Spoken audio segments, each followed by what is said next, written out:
এবার আল্লাহর ওলি বলেন, মা বেশিক্ষণ কথা বলবো না, ছোট্ট একটা প্রশ্ন গো মা, এই ঘরটা কি ওই ব্যক্তির ঘর যেই ব্যক্তি দুনিয়ার জমিনের ভিতরে কাঠ কাটতেন, উনি ইন্তেকাল করেছেন, এটা আপনার ঘর? বলে হ্যাঁ হুজুর, আপনি ঠিক ঘরের মধ্যে আইসা তালাশ করেছেন। মা গো মা, ও মা, আপনি বলেন না আপনার স্বামী যে কাঠ কাটতো, আপনার স্বামীর এমন কোনো নেক আমল আসেনি? কারণ একটা জামাই সম্পর্কে বউয়ের চাইতে ভালো কেউ জানে না, একটা স্বামী সম্পর্কে স্ত্রীর চাইতে ভালো কেউ জানে না, একটা বউয়ের সম্পর্কে স্বামীর চাইতে ভালো কেউ জানে না। ডাক দিয়া কই, ও মা, বলেন না গো মা, আপনার স্বামীর এমন কোন নেক আমল আছে নাকি যেটার কারণে আল্লাহ তাআলা আপনার স্বামীটাকে সম্মানিত বানাইব? ডাক দিয়া কই, হুজুর, আমার স্বামী ছিল একজন মূর্খ মানুষ, জংলায় জংলায় কাঠ কাটতো। আমার স্বামীর তো এমন কোন নেক আমল ছিল না, আমার স্বামীর তো এমন কোন গোপনীয় আমল ছিল না। হুজুর কেন গো? বলে মা গো, আপনার স্বামী যে ইন্তেকাল করেছে, তাইলে আপনি খান কেমনে, আপনি পড়েন কেমনে? মহিলা কই, হুজুর আমার খাবারের জোগান নাই বিদায় আমি চেষ্টা কইরা কষ্ট কইরা পানি খেয়ে রোজা রাখতাম, কিন্তু একদিন ক্ষুধার জ্বালা সহ্য করতে পারি না, আমি আল্লাহর হাবিবের উপর দুরূদ শরীফ আদায় করছি। আমি দুরূদ শরীফ যখন আদায় কইরা ঘুমাইছি গো, আমি ঘুমানোর পরে আমি হঠাৎ করে স্বপ্ন দেখলাম আমার ঘরের মধ্যে নূরের একটা আলো ঝলমলায়া জ্বলতাছে। আমি জিজ্ঞাসা করলাম, কে গো আমার ঘরে? উনি আমারে ডাক দিয়ে কয়, এরে মহিলা, যেই রহমতের নবীর উপরে দুরূদ আদায় করেছ, আমি হইলাম সেই রহমাতুল লিল আলামিন নবীজি। ওগো নবী, আপনি আমার ঘরের মধ্যে কেন আগমন করেছেন? বলে তুমি না পেটের ক্ষুধা সহ্য করতে পারো নাই, আমি নবীর প্রতি দুরূদ আদায় করেছ। এ মহিলা রে, আমি নবী তোমার দুরূদের আওয়াজটা কানে শুই না, আমি দয়াল নবীর রওজা মুবারকে থাকতে পারি নাই, আমি তোমার জন্য এখানে হাজির হয়ে গেছে। আমার নবী ডাক দেয়া কই, মহিলা রে, এ মহিলা, নেও আমার আসকান মুবারকের ভিতর থেকে আমি তোমার একটা রুটির ব্যবস্থা করে দিলাম। আমার নবী যে আসকান মুবারকের ভিতর থেকে মহিলাকে একটা রুটি প্রদান করলেন। ওই মহিলা বলে, আমি রুটিটা খাইয়া আমি অর্ধেক পর্যন্ত খাইছি, এমন টাইমে আমার ঘুমটা ভাঙ্গা গেছে। আমি ঘুম থেকে জাগ্রত হইয়া দেখি গো, যেই অর্ধেক রুটি আমি ঘুমের ঘরে স্বপ্নে খাইছি, এই অর্ধেক খাওয়া আর বাকি অর্ধেক রুটি আমার হাতের মধ্যে রইয়া গেছে। এটা অন্য কোনো কারণে না, এটা রহমতের নবীর দুরূদ শরীফের বরকতে। জোরে জোরে কোন সুবহানাল্লাহ। আমার মুসল্লি বাবারা ডাক দিয়ে কয়, ও স্বামী রাজা, আমরা যে কোরআন পড়তে পারি না, আমরা এই জন্য কান্দি। আমি কইলাম, বাবা কান্দ না গো, এই কোরআন তেলাওয়াত করতে পারলে যেমন লাভ, না পড়তে পাইরা কোরআন তেলাওয়াতের জন্য আফসোস করলে এর চাইতে আরো বেশি লাভ। আমি কইলাম, কেন গো, কেন লাভ? আপনারা যারা কোরআন পড়তে পারেন না, আফসোস করবেন না, টেনশন করবেন না, চিন্তা করবেন না। কোরআন তেলাওয়াত করতে পারেন আর না করতে পাইরা যদি আফসোসও করেন যে আল্লাহ আমি তো কোরআন পড়তে পারি না, এটার কারণে আল্লাহ তাআলা আপনারে বরকত দান করবে। বলে, হুজুর কেমন বরকত? আমার তো শুনতে একটু মনটা চায়। আমি আপনাদেরকে ছোট একটা হুজ্জাতুল্লাহিল আলামিন কিতাব থেকে ছোট্ট একটা কারগুজারি শোনায় দেই, যেটা শোনাইলে আপনাদের মনের মধ্যে উৎফুল্লতা বাড়বে, যেটা শোনাইলে কোরআন তেলাওয়াতের জন্য আকৃষ্টতা বাড়বে। ওই কিতাবের মধ্যে আল্লাহ পাকের একজন বন্ধু, জিনার বাড়ি মিশর দামেস্কের জমিনে, উনি মিশর এলাকার মধ্যে ব্যবসা করতে গিয়েছিলেন। ওনার জীবনী থেকে ছোট্ট একটা কথা উল্লেখ হয়েছে। উনি বলেন, আমি মিশর এলাকার মধ্যে ব্যবসায়িক উদ্দেশ্যে গমন করার পরে আমি মিশরের গোরস্থানের সামনে দিয়া যাইতেছিলাম, এমন টাইমে আমার নাকের মধ্যে একটা সুঘ্রাণ আইসা লাগছে। সুঘ্রাণ, এই সুঘ্রাণটা পাইয়া আমি মনে করলাম, মনে হয় মিশরের গোরস্থানের মধ্যে নতুন কোনো ব্যক্তি ইন্তেকাল করার পর দাফন করেছে, তার কবর থেকে আতরের ঘ্রাণ আসতেছে। এই কথা চিন্তা করে আমি ওই কবরস্থানে প্রবেশ করলাম, কিন্তু আমি তাকায়া দেখলাম সবগুলা কবরের দিকে। মিশরের এই কবরস্থানের মধ্যে কোনো নতুন কবর নাই। ওনার শখ ছিল উনি কবরটা জিয়ারত করবে, মানে যে ব্যক্তি নতুন মারা গেছে, যেখান থেকে সুঘ্রাণ আসতেছে, উনি কবরটা জিয়ারত করবে।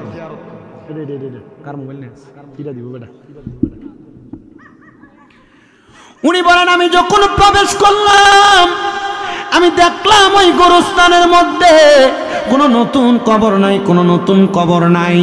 আমি আবার দেখলাম পুরাটা গোরস্থান পুরাতন কবরে ভরপুর।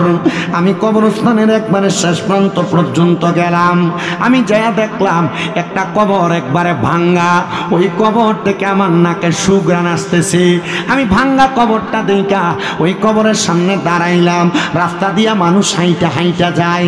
আমি তাদেরকে জিজ্ঞাসা করলাম, এই এলাকার বাসিন্দারা তোমরা কি বলতে পারো গো এই কবরটা কার কবর?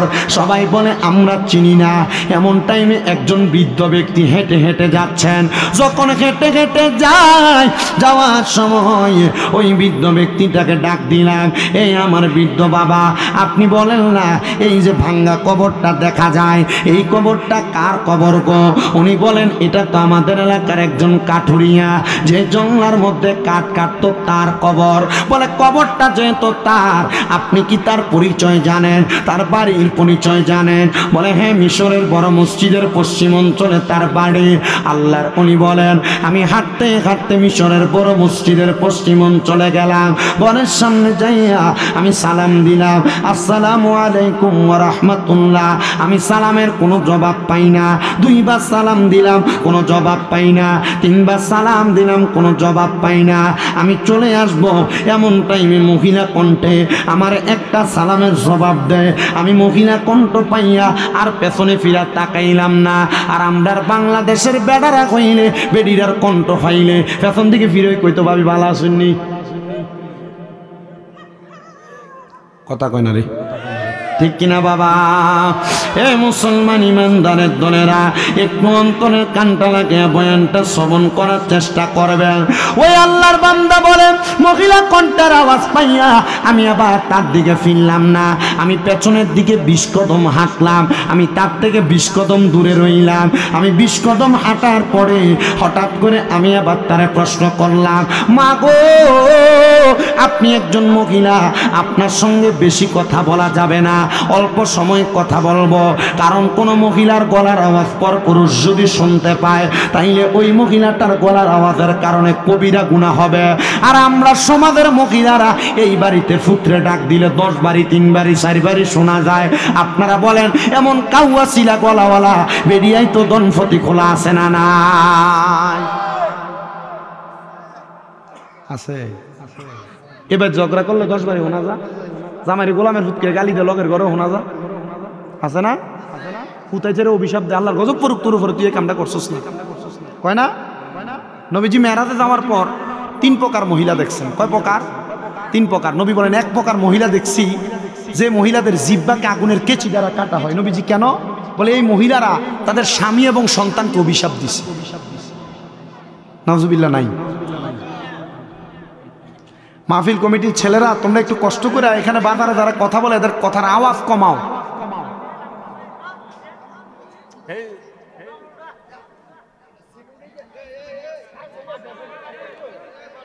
আমি ফালতু সময় নষ্ট করতে আসছি না এখানে। হ্যাঁ, এই যে যাইতেছে ব্যাটালিয়ন মোটামুটি। আল্লাহ কবুল করেন। জোরে পড়েন আমিন, মহাব্বতে পড়েন না আমিন। এ মুসলমান ইমানদারেরা,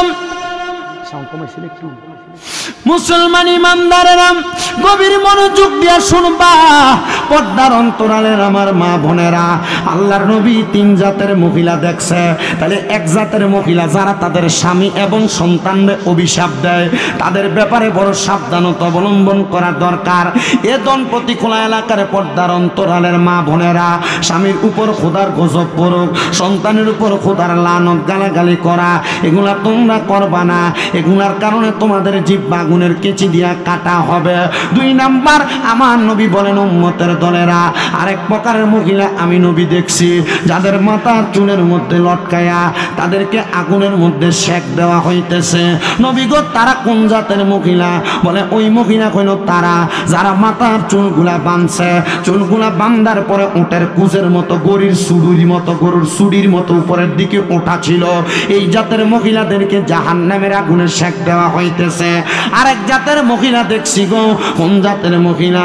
বলে যাদের স্তনের মধ্যে গরম লোহার রড লাগায়া তাদেরকে আগুনের মধ্যে সেক দেওয়া হইতেছে।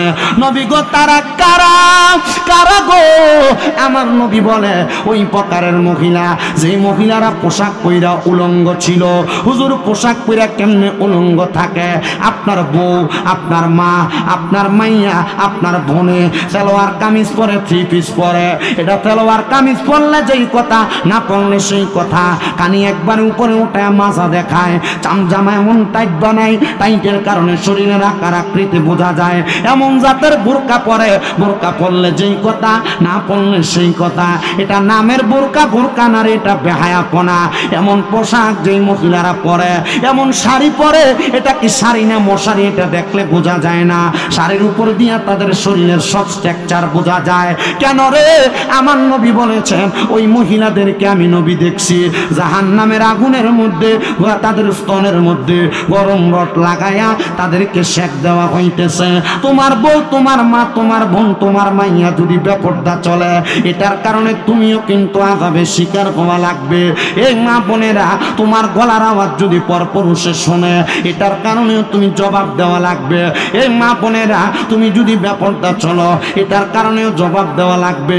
তোমার গলার আওয়াজ যদি পরপুরুষে বেশি শুনতে পায়, এটার কারণেও জবাবদিহিতা করা লাগবে। এবার আপনারা বলেন, আল্লাহর কঠিন আযাব থেকে বাঁচার জন্য আমাদের পরিবারকে এমন বিষয়গুলা মাইনা চালানোর দরকার আছে না? না। বহুত মিয়া সাবরা নামাজ পড়ার কারণেও দুজকে যাইব। কেন? কারণ মিয়া সাহেবের বউ বেফরদা গুইরা বিষ্ণুপুর বাজারটারে আউড়ে এলেছে। কথা কন না খা। বহুত মিয়া সাহেবরা 5 ওয়াক্ত নামাজ পড়া দুজকে যাইব, মিয়া সাহেবের মাইয়া গায়ে হলুদের অনুষ্ঠানে ড্যান্স মারছে। কথা বলছেন? বহুত মিয়া সাহেবরা জাহান্নামে যাইব নামাজ পড়া, কারণ তারা তাদের বউরে, মাইয়ারে, তারা তাদের বোনরে পর্দা করায় নাই। তাহলে আপনার বউ বেপরদা চললে অসুবিধা নাই, মাইয়া বেপরদা চললে অসুবিধা নাই, বইনে বেপরদা চললে অসুবিধা নাই, নাইনাত করে যদি অসুবিধা বেপরদা চলে অসুবিধা নাই, এদের গলার আওয়াজ 12 বেটা শুনলে অসুবিধা আছে না নাই? তাহলে সাবধানতা অবলম্বন করবেন এই ব্যাপারে। ও মুসলমান ইমানদারেরা, তো যেই কথা বলতেছিলাম, আল্লাহ নবী ডাক দিয়ে বলতেছে, জগতের মানুষের দলেরা শুইনালাও তোমরা, বুঝালাও তোমরা। আমি তার সামনে গেলাম না, বেশি কথাও বললাম না। তার মানে আল্লাহ নবী বুঝাইছে মহিলাদের সঙ্গে বেশি কথাও বলা যাবে, বেশি কথা বলা। কিন্তু মাশাআল্লাহ আমরা এই মুরাদনগরের এই সাইডে কয়েকটা এলাকা আছে, এর নাম দিছি পিছন দিয়ে উরুস মুবারক। বেরিয়েতে না বাউল গান করা নাই, নাই কবর এটি কি ফিটাটাতে ফিটবো, বাসারে ফাতাইলে ফালতা করে আর পরে বেরিয়ে। আমার কথা, আমার কথা মায়ের আযাবুন শাদীদ, যন্ত্রণাদায়ক শাস্তি। কারণ এই পর্যন্ত কোনো আউলিয়া কেরাম শিখিয়ে দেয় নাই তোমরা উরুস মুবারকের নাম দিয়ে বেড়ি দিয়ে গান করো। আপনি কোন শিখিয়ে দিছে কোনো মারফুত দেখাইতে পারলে আমার পক্ষ থেকে তাকে 50 লক্ষ টাকা দেওয়া হবে। আর এদের কারণে আহলে সুন্নাত ওয়াল জামাতের বদনাম হচ্ছে, সুন্নিদেরকে কেউ বন্ড বলার মতো, একটা তহমত দেওয়ার মতো রাস্তা পাইছে। কেউ সোনাকান্দার আউলিয়া কেরামরা গান বাজনা করে, কেউ আপনি করেননি পাগলা? বেডি দিয়ে গান বাজনা করেন, রাজা জাবি তলত তারা করে না তো? তাহলে আউলিয়া কেরামের সরল পথে বেডি নাচানাচি নাই আছে? আউলিয়া কেরামের সরল পথে বাউল গান নাই আছে? আউলিয়া কেরামের সহজ সরল পথে নারী পুরুষ একসাথে মেলামেশা নাই। যেখানে আছে এখানে ভণ্ড। এত আসতে কোন কেন? পুলিশি ধরে লয়ে দেবো গা না? আল হক মুররুন, উচিত কথা থিতা। আপনার বালা লাগলো ঠিক, আপনি ঠিক কইলেও ঠিক, না কইলেও ঠিক। আমার মুসলমান ইমানদারের দলেরা গভীর মনোযোগ দিয়ে আলোচনা শ্রবণ করার চেষ্টা করেন রে বাবা। এ মুসলমানের দল, এ নবীর উম্মতের দলেরা মনোযোগ লাগে, শোনো রে শোনো। এবার আল্লাহর বান্দা ডাক দিয়া কয়, আমি পেছনে গেলাম, যাইয়া ওই মাকে ডাক দিয়া বললাম, মা গো তুমি বলো না গো আম্মা জান। এবার আল্লাহর ওলি বলেন, মা বেশিক্ষণ কথা বলবো না, ছোট্ট একটা প্রশ্ন গো মা, এই ঘরটা কি ওই ব্যক্তির ঘর যেই ব্যক্তি দুনিয়ার জমিনের ভিতরে কাঠ কাটতেন, উনি ইন্তেকাল করেছেন, এটা আপনার ঘর? বলে হ্যাঁ হুজুর, আপনি ঠিক ঘরের মধ্যে আইসা তালাশ করেছেন। মা গো মা, ও মা, আপনি বলেন না আপনার স্বামী যে কাঠ কাটত, আপনার স্বামীর এমন কোন নেক আমল আসেনি? কারণ একটা জামাই সম্পর্কে বউয়ের চাইতে ভালো কেউ জানে না, একটা স্বামী সম্পর্কে স্ত্রীর চাইতে ভালো কেউ জানে না, একটা বউয়ের সম্পর্কে স্বামীর চাইতে ভালো কেউ জানে না। ডাক দিয়া কই, ও মা বলেন না গো মা, আপনার স্বামীর এমন কোন নেক আমল আছে নাকি যেটার কারণে আল্লাহ তাআলা আপনার স্বামীটাকে সম্মানিত বানাইব? ডাক দিয়া কই, হুজুর আমার স্বামী ছিল একজন মূর্খ মানুষ, জংলায় জংলায় কাঠ কাটতো। আমার স্বামীর তো এমন কোন নেক আমল ছিল না, আমার স্বামীর তো এমন কোন গোপনীয় আমল ছিল না। হুজুর কেন গো? বলে মা গো, আপনার স্বামী যে ইন্তেকাল করেছে, তাইলে আপনি খান কেমনে, আপনি পড়েন কেমনে? মহিলা কই, হুজুর আমার খাবারের জোগান নাই বিদায় আমি চেষ্টা কইরা কষ্ট কইরা পানি খেয়ে রোজা রাখতাম, কিন্তু একদিন ক্ষুধার জ্বালা সহ্য করতে পারি না, আমি আল্লাহর হাবিবের উপর দুরূদ শরীফ আদায় করছি। আমি দুরূদ শরীফ যখন আদায় কইরা ঘুমাইছি গো, আমি ঘুমানোর পরে আমি হঠাৎ করে স্বপ্ন দেখলাম আমার ঘরের মধ্যে নূরের একটা আলো ঝলমলায়া জ্বলতাছে। আমি জিজ্ঞাসা করলাম, কে গো আমার ঘরে? উনি আমারে ডাক দিয়ে কয়, এরে মহিলা, যেই রহমতের নবীর উপরে দুরূদ আদায় করেছ, আমি হইলাম সেই রহমাতুল লিল আলামিন নবীজি। ওগো নবী, আপনি আমার ঘরের মধ্যে কেন আগমন করেছেন? বলে তুমি না পেটের ক্ষুধা সহ্য করতে পারো নাই, আমি নবীর প্রতি দুরূদ আদায় করেছ। এ মহিলা রে, আমি নবী তোমার দুরূদের আওয়াজটা কানে শুই না, আমি দয়াল নবীর রওজা মুবারকে থাকতে পারি নাই, আমি তোমার জন্য এখানে হাজির হয়ে গেছে। আমার নবী ডাক দিয়া কই, মহিলা রে, এ মহিলা নেও আমার আসকান মুবারকের ভিতর থেকে আমি তোমার একটা রুটির ব্যবস্থা করে দিলাম। আমার নবীজি আসকান মুবারকের ভিতর থেকে মহিলাকে একটা রুটি প্রদান করলেন। ওই মহিলা বলে, আমি রুটিটা খাইয়া আমি অর্ধেক পর্যন্ত খাইছি, এমন টাইমে আমার ঘুমটা ভাঙ্গা গেছে। আমি ঘুম থেকে জাগ্রত হইয়া দেখি গো, যেই অর্ধেক রুটি আমি ঘুমের ঘরে স্বপ্নে খাইছি, এই অর্ধেক খাওয়া আর বাকি অর্ধেক রুটি আমার হাতের মধ্যে রইয়া গেছে। এটা অন্য কোনো কারণে না, এটা রহমতের নবীর দুরূদ শরীফের বরকতে। জোরে জোরে কোন সুবহানাল্লাহ। দুরূদ শরীফের বরকত আছে না নাই? যদি আপনি সাচ্চা পাক্কা প্রেমিক আশিক হতে পারেন, এই দুরূদের বরকতে আল্লাহর হাবিব আপনার ঘরে এসে দেখা দিবে। কত পাগল, কত আশিকের এমন দিদার পাইছে। আমার মুসলমান ইমানদার, এ নবীর উম্মতের দল, আশিকে রাসূল ভাই বাবারা গভীর মনোযোগ লাগে বয়ানটা শ্রবণ করার চেষ্টা করেন গো। আল্লাহর বান্দা ডাক দিয়ে কই, ও মা আপনার স্বামীর কোনো আমল নাই? বলে হুজুর নাই। বলে তাইলে এমন কোন আমল আসেনি দেখেন না? মহিলা ডাক দিয়ে কই, আমি আবার হুজুরকে বলতে লাগলাম আমার স্বামীর ছোট্ট একটা আমল আছে। বলে কোন আমল?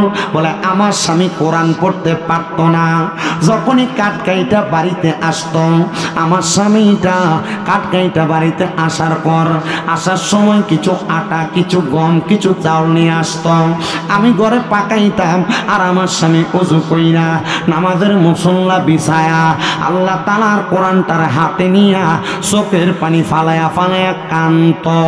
আমি জিগাইলাম একদিন, জিগাইলাম 2 দিন, তৃতীয়বারও জিগাইলাম, ওগো আমার স্বামী আপনি যে আল্লাহ তাআলার কোরআনটা হাতে নিয়ে কান্দেন, আপনারা তো কোনোদিন কোরআন পড়তে দেখি নাই, আপনি কোনোদিন আওয়াজ করে কোরআন পড়েন নাই। ডাক দিয়ে কই, স্ত্রী গো, আমি কোরআন পড়তে পারলে না পড়তাম, আমি তো আল্লাহর কোরআন পড়তে পারি না। আমি কোরআন রে মোহাব্বত কইরা, আমি কোরআন রে বুকে ধইরা কান্দি, আল্লাহ নি এটার উসিলায় আমারে মাফ করে দেয়।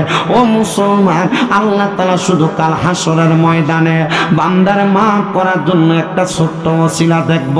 বান্দার নি ছোটখাটো একটা নেক আমল আছে, ওই সময় রে মুসলমানের দল ওই বান্দাটা বলে, ঠিক আছে আম্মা জান খবর পেয়ে গেছে আপনি আপনার মতো করে থাকেন। এবার আল্লাহর ওলি বলে, আমি বাড়ির মধ্যে যাইয়া আমি 2 রাকাত নামাজ পড়লাম সলাতুল হাজর। আপনারা বলেন নামাজটার নাম কি? সলাতুল হাজর। সলাতুল হাজর তো কিন্তু নামাজ আছে। অনেকে মনে করে হুজুর ফজর আছে, জোহর আছে, আসর আছে, মাগরিব আছে, এশা আছে, এই 5 ওয়াক্ত ছাড়া কি আরো নামাজ আছে? আমি বলবো হ্যাঁ বাবা আছে। দেখো না, আমি তোমার কয়টা নামাজের কথা বলি। 1 নম্বর ফজরের পরে যেটা পরে সূর্য উদয় হওয়ার সাথে, ওই নামাজটার নাম সালাতুল চাষের নামাজ, এশরাকের নামাজ।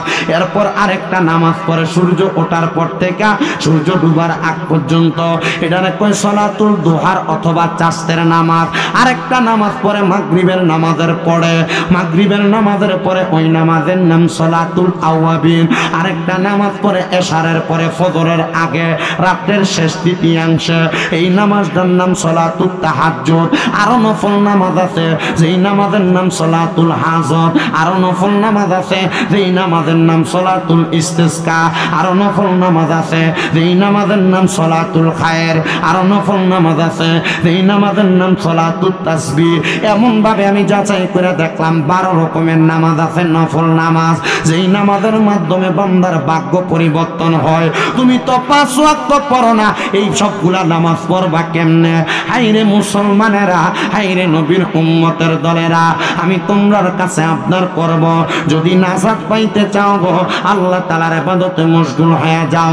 ওই বান্দা ডাক দিয়ে কয়, আমি সলাতুল হাজতের নামাজটা পড়া আমার আল্লাহ তাআলার কাছে বলতে লাগলাম, আল্লাহ আমি জানি না এই ব্যক্তির কবরে তুমি কেন সুন্দর সুগ্রাণ দিছ, আমার তো জানতে বড় ইচ্ছা হয়। উনি বলে, আমি সলাতুল হাজতের নামাজটা পড়া কানতে কানতে ঘুমায় গেছি।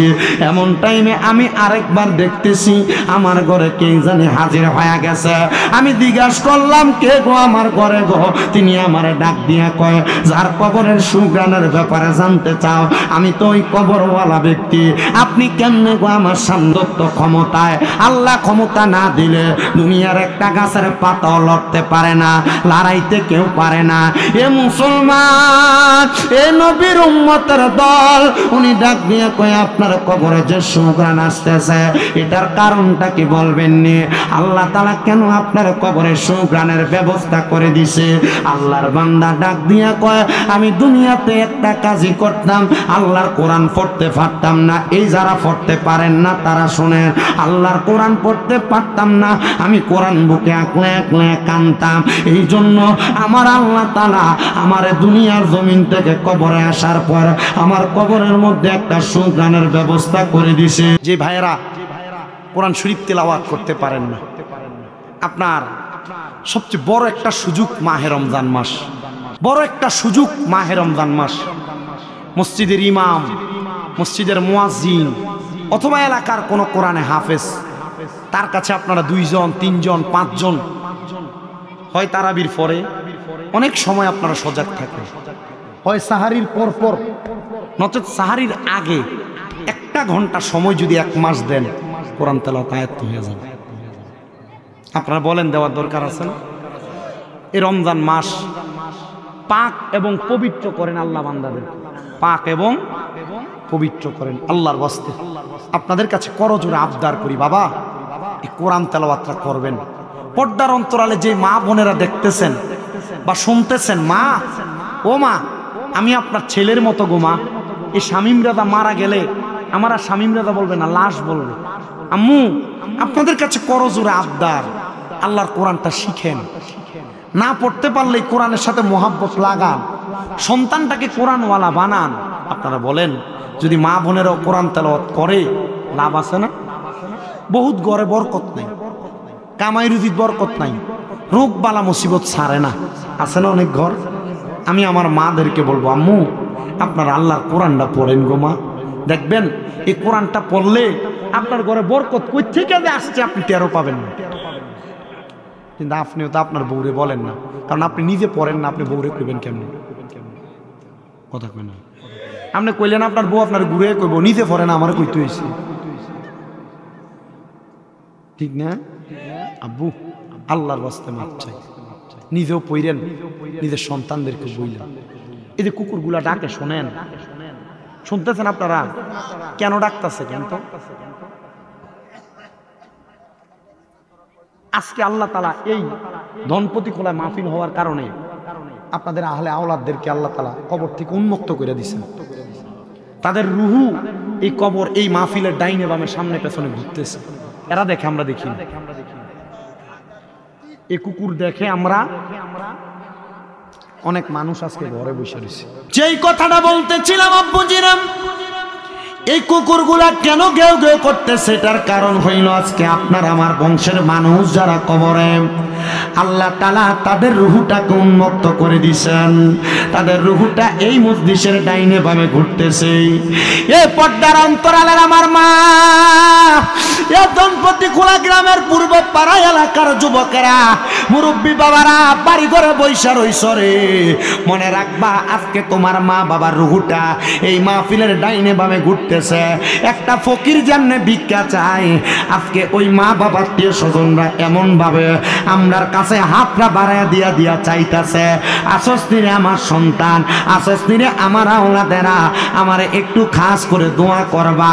ওই দোয়ার কারণে ওই ব্যক্তি যখন কবরে ফিরে যাবে, যায় দেখবে তার আযাবওয়ালা কবরটা আপনারা যারা প্যান্ডেলে বসে আছেন, আপনাদের দোয়ার বরকতে আমার আল্লাহ তাআলা মাফ করে দিছে।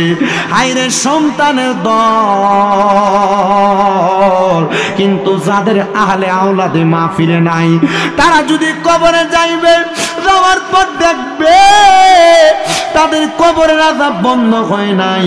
এরা প্রশ্ন করবে, ওগো মনিব মাওলা, আমাদের কবরের আযাব তো বন্ধ হয় নাই, অন্যদের কবরের আযাব মাফ করা হয়েছে, আমাদের কবরের আযাব কি মাফ করা হবে না?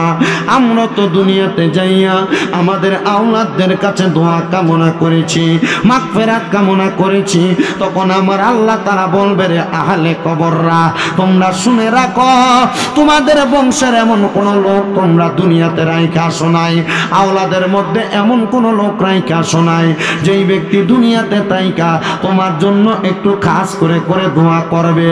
এই মুসলমানের দলেরা, এই নবীর উম্মতের দলেরা, আপনাদেরকে যদি আমি এই জায়গায় বসে দুই একটা কথা বলি, আপনারা বুঝতে পারবেন। আল্লাহর হাবিব মুহাম্মদুর রাসূলুল্লাহ সাল্লাল্লাহু আলাইহি ওয়াসাল্লাম নবী আমার বলেন, দুনিয়ার জমিনের ভিতরে একটা সন্তানের দোয়া, একটা সন্তানের দোয়া তার মা এবং বাবার জন্য ওই কবরে কেমন জানো নবী গো? কেমন আপনি বলেন না গো? আমার নবী বলেন, মাঝ সমুদ্রের ভিতরে একটা নৌকা ছাড়া মানুষকে যদি এমনে ছেড়ে দেওয়া হয়, ওই মানুষটা বাঁচার জন্য হাবুডুবু খাবে নদীর মধ্যে, সমুদ্রের মধ্যে। এমন টাইমে একটা নৌকা দিয়া কেউ যদি তারা বাঁচায়, ওই নৌকার সমুদ্রের মানুষটা যত খুশি হবে, একটা কবরবাসীর জন্য তারা আহলে আওলাদরা দোয়া করলে ওই কবরবাসী তার চাইতে আরো বেশি খুশি হয়ে যাবে। আরে চোখেরই পলকে তুমি হতে পারো লাশ, চিরতরে বন্ধ হবে তোমারই নিঃশ্বাস, হবে এলান তোমারই নাম মসজিদের মাইকে, কন্যা হবে এলান তোমার পারি না মসজিদের মাইকে, বাড়িওয়ালা নাই রে বাড়ি নাই রে দুনিয়াতে, বাড়িওয়ালা নাই রে বাড়ি নাই রে দুনিয়াতে, বাড়িওয়ালা নাই রে বাড়ি নাই রে দুনিয়াতে। তোমার ভয়ে থাকতো মানুষ ছিল বাহাদুরি, ভাবনি হাওয়ায় উড়া তুমি যে রঙিনী ঘুড়ি, সুতোয় টানে দিলে মালিক, সুতোয় টানে দিলে মালিক পারবে না তাকিতে, বাড়িওয়ালা নাই রে বাড়ি নাই রে দুনিয়াতে, বাড়ি গাড়ি মেল ফ্যাক্টরি টাকার পাহাড়, বিলাসিতায় কেটেছে জনম কতই অহংকার, দামি কাপড় ছেড়ে হবে, দামি কাপড় ছেড়ে হবে সাদা কাফন পরিতে, বাড়িওয়ালা নাই রে বাড়ি নাই রে দুনিয়াতে, বাড়িওয়ালা নাই রে বাড়ি নাই রে দুনিয়াতে, বাড়িওয়ালা নাই রে বাড়ি নাই রে দুনিয়াতে। এ দুনিয়ার মুসলমান, তো আমি যে আয়াতে কারিমা তেলাওয়াত করেছি, আমরা দুনিয়াতে গরিব হইলে আফসোস করি আল্লাহ আমার সম্পদ দিল না, আমরা দুনিয়াতে ধনী হইলে আফসোস করি আল্লাহ যদি আরো দিত। আর আমি তেলাওয়াত করছি আয়াত, আল্লাহ কোরআনে বলে বিসমিল্লাহির রহমানির রহিম, লা ইউকাল্লিফুল্লাহু নাফসান ইল্লা উসআহা, আমার আল্লাহ তাআলা কারোর সাধ্যের বাহিরে কোনো কিছু চাপায়া দেয় না। এ মুসলমান, এই নবীর উম্মতের দলেরা, আমার আল্লাহ তাআলা কারোর সাধ্যের বাহিরে কোনো কিছু চাপায়া দেয় না। কেন বললেন কথাটা?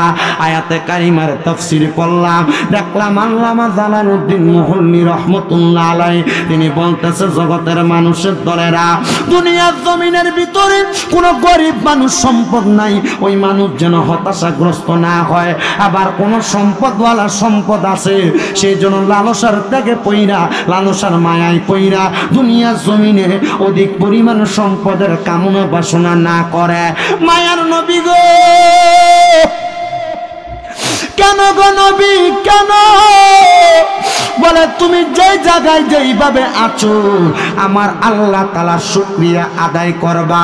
বেড়ার ঘরে থাইকা কইও না আল্লাহ যদি আমার একটা বিল্ডিং ঘর দিত, বেড়ার ঘরে থাইকা যদি মনিবের প্রশংসা করতে পারো, আপনারা বলেন বেড়ার ঘরেও আল্লাহ তাআলা 5 স্টারের শান্তি দিতে পারে কি পারে না?